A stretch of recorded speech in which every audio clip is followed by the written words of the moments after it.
अमीर बनना है तो कम समय में डिसीजन लेना सीखो। नमस्कार, मैं हूं बाटा रॉबर्ट टी। कियासाकी के पुअर डैड ने उन्हें कहा कि उन्हें उनके फ्रेंड माइक के डैड से पूछना चाहिए कि पैसे कैसे कमाए जाते हैं, सक्सेसफुल कैसे हुआ जाता है। तो रॉबर्ट टी, कियासाकी ने और उनके फ्रेंड माइक ने यह डिसाइड किया कि वो अपने रिच डैड से ये बात जरूर पूछेंगे कि अमीर कैसे बना जाए, पैसे कैसे बनाए जाए। रॉबर्ट टी कियासाकी ने अपने रिच डैड से पूछा कि क्या वो उन्हें पैसा बनाना सिखाएंगे। इस पर उनके रिच डैड ने एक शर्त रखी और शर्त ये थी कि वो बच्चे उनके साथ काम करते हुए सीखेंगे, न कि क्लास में बैठकर।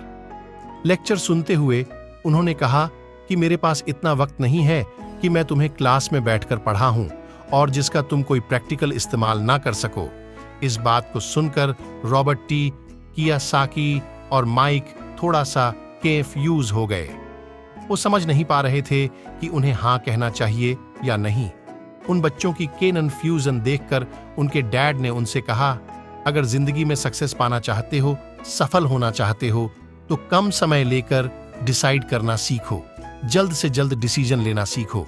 उन्होंने जल्दबाजी करने को नहीं कहा, पर हाँ, जितना कम समय हो सके उतने कम समय में सही निर्णय लेने की कला जिसको आती है, वो जिंदगी में हमेशा आगे जाता है।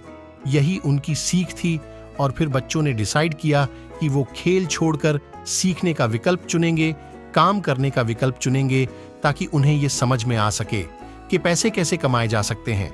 बस फिर क्या था, बच्चे अगले ही दिन अपने रिच डैड के पास पहुंच गए। उनके रिच डैड ने उन बच्चों को एक शॉप पर सफाई का काम दिया।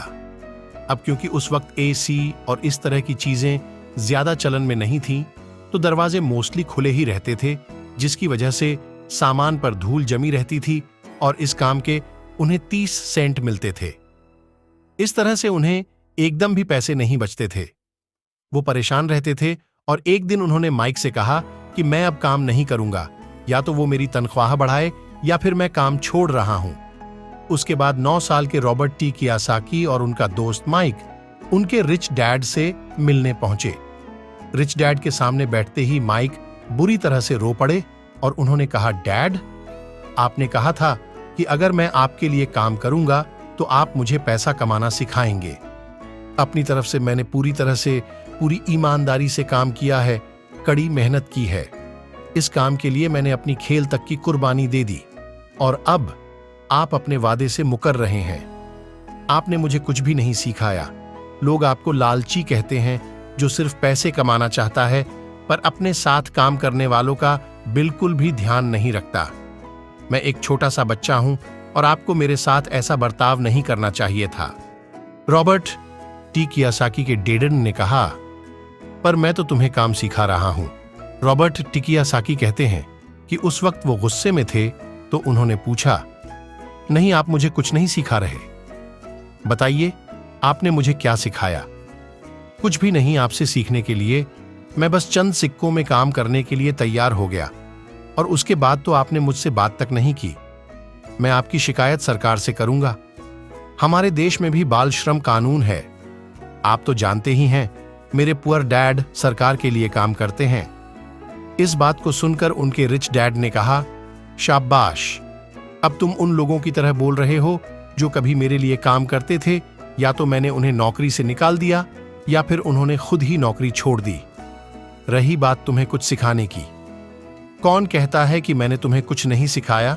पिछले दिनों जितना तुमने काम किया, जरा सोच कर देखो, क्या सिखाने का मतलब केवल भाषण देना या बातचीत करना ही होता है? इस तरह से तो तुम्हें स्कूल्स में सिखाया जाता है, पर जिंदगी में कोई तुम्हें भाषण देकर या बातचीत करके नहीं सिखाएगा।